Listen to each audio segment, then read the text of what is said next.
My name is Wadood Chaudhary. My uni is WC2595.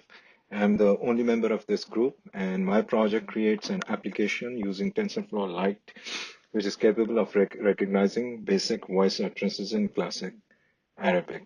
I'll discuss how I perform voice recognition and then explain the model.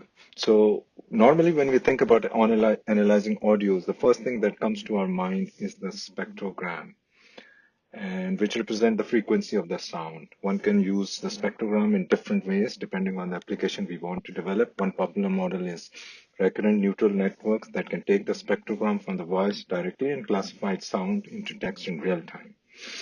I'll use another approach, which is I got it from Shazam, and it uses a smartphone built-in microphone to gather a brief sample of audio being played. It has a catalog of audio fingerprints in database. The user tags a song for 10 seconds, then the application creates an audio fingerprint. So we are going to use this approach and not RNN. Shazam works by analyzing the captured sound and seeking a match based on acoustic fingerprints in a database of millions of songs.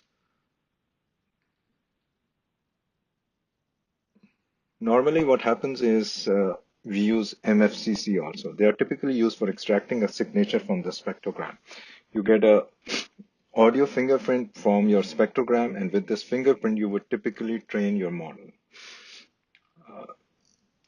Now this works well, but unfortunately TensorFlow, though, has two functions to extract spectrogram from audio and also MCC from spectrogram, but they are not compatible with TensorFlow Lite. So developer has to write their own spectrogram and MFCC function if they want to deploy the application in Android or Apple devices. Now, since MFCC would be hard to implement, for this project, I will just use spectrogram as input, and instead of MFCC, the next step between spectrogram and the model would be normalization of the spectrogram value. Now, the question is why normalized? It is because of the problems. Given the same voice command, the spectrogram would be different depending on certain circumstances. For example, it won't be same saying stop versus stoop, or in Arabic ba versus ba. The low tone and high pitch background noise, the volume can all make big difference. Now, some of this can be sorted out by having a lot of data, samples from different people, or add artificial background, change the volume.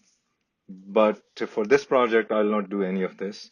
I'll just normalize it simply by shifting the signal 100 times. And as a result, I will sometimes have an unrealistic spectrogram. The goal of this is that regardless of the location of the word in spectrogram, we'll always be able to recognize it.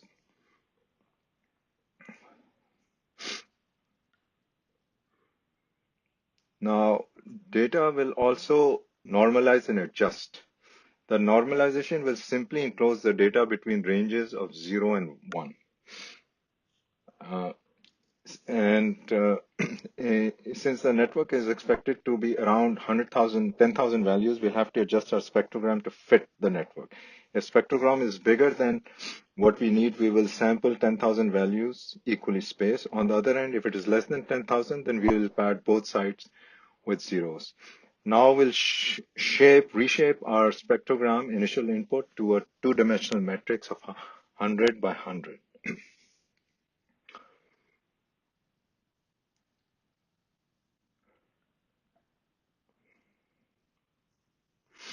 And this will be the input to our model, which consists of a vector size of 10,000 that will be transformed into a matrix of 100 by 100. And then we'll have two convolution layers, and in the end there's a max pooling, and in the end finally we obtained a vector of size 5. Now this is our data set, which has 5 words. Ikra bismi rabbika allazi is the first verse of Holy Quran, and it says recite, which is same as our project also. And show the code to generate and run the model. So now this is the program Now, and it follows the model that I've shown you earlier, two convolution models. And the input is of from a spectrogram of 10,000, and there we reshape it to 100 by 100, and then I have 8 filters of size 5 by 5, and then in the second convolution I have 5 by 5, and from there we see 8 to 16, and then finally we reshape it to get one vector, and we'll multiply it 46 by 46 into 16. And remember, this 46 is the 100 minus 4 divided by 2 because of the max pooling. And then of course the last dense layer, and also we had this namespaces around the optimizer and the long function, like this one and this one.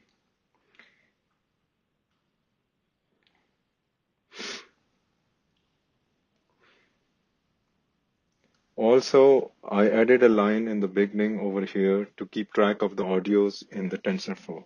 So we'll just do a tf summary dot audio. Then we'll just give it a name, for example, test audio. And we also specify the tensor, which is x, because this is what it comes from input. And then the sample rate, which is 8,000. Now, how did I get the sample rate? Well, we can easily know the sample rate in many ways, but maybe easiest way just to do a right click on the properties of audio, and we can there see the sample rate as 16,000 megahertz. I've also used another one. The ones that I record myself, they're always 8,000.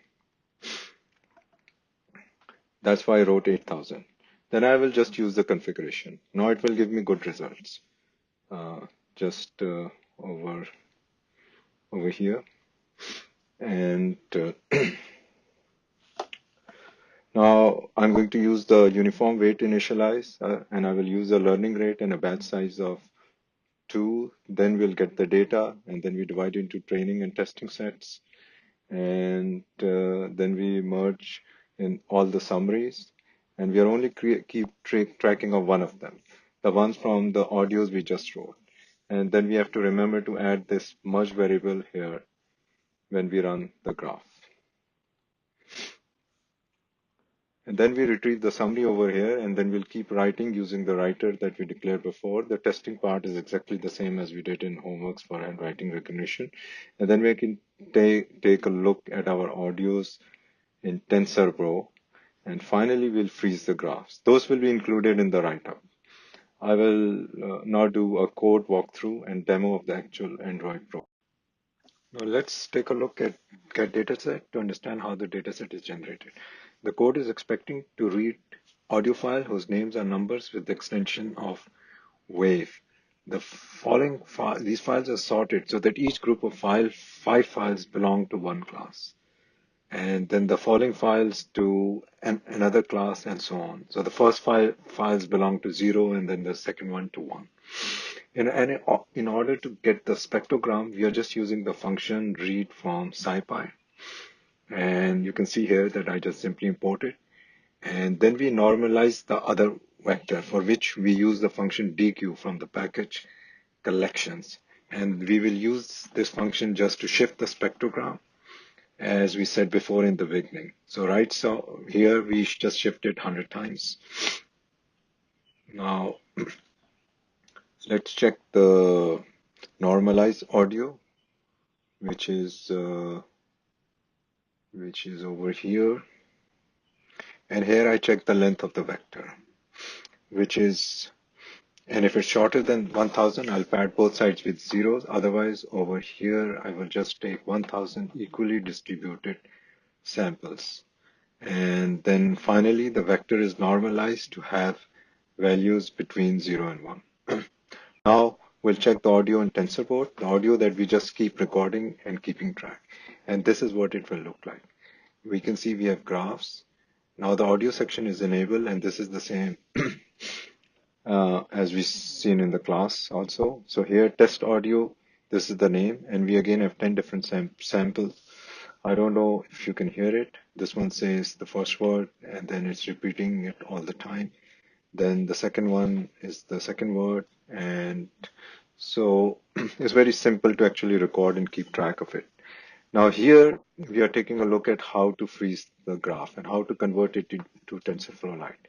This line freezes the graph and the second line converts it to TensorFlow Lite. The name of the input arrays is input X as always.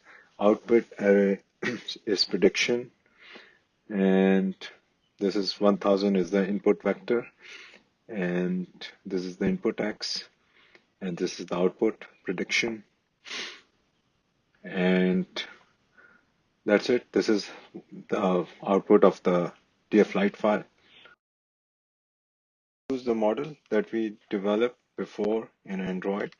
So if in this app there are three buttons, one for recording, one to stop recording, and the last one to perform recognition.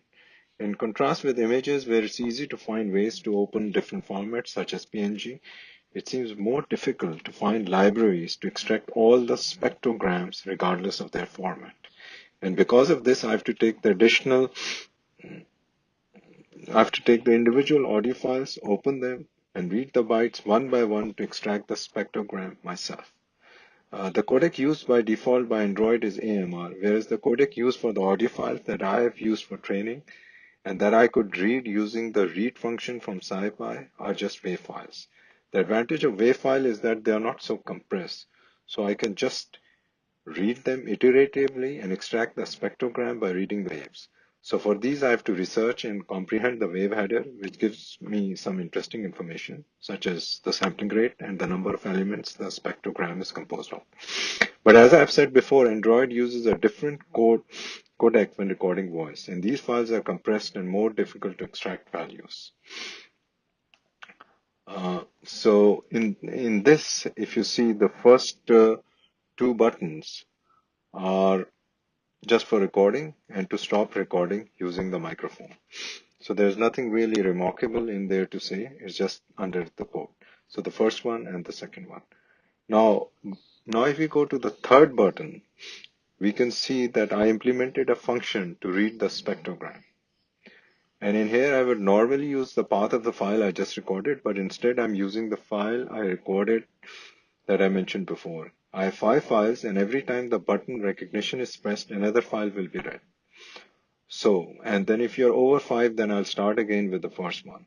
So now let's have a look at the function get spectrogram. And let me find that.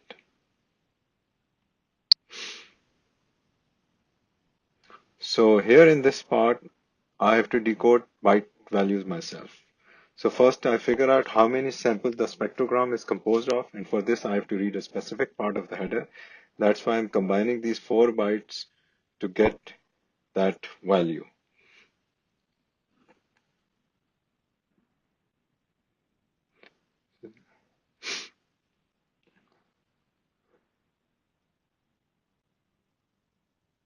Then we just iterate over each of these samples. We multiply by 2 because each element is composed of 2 bytes.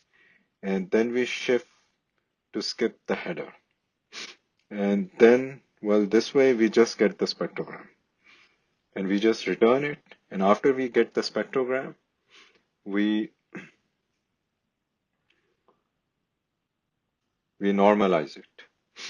And this is done as I explained before. So first we get the maximum and minimum values of the spectrogram. And then we check the length. If it's lower than 10,000, then we'll pad it. If we'll pad zeros on both sides, otherwise we'll just take samples, equally spaced, and then we'll just normalize it to have values between 0 and 1. And that's basically all. And now let's look at load model file. I'm just loading the corresponding model right there, output 6 light, and that's all the code basically. So now we are testing. I have these 5 files. I don't know if they can be heard. The first one says, let me get the application again. So the first one says do a recognition. The first one says Ikra. The second one is uh, Besme. The word gets there's a strikeout, whichever word is read. So the fifth word is read, and that is Khalaqa. And in this case, it works.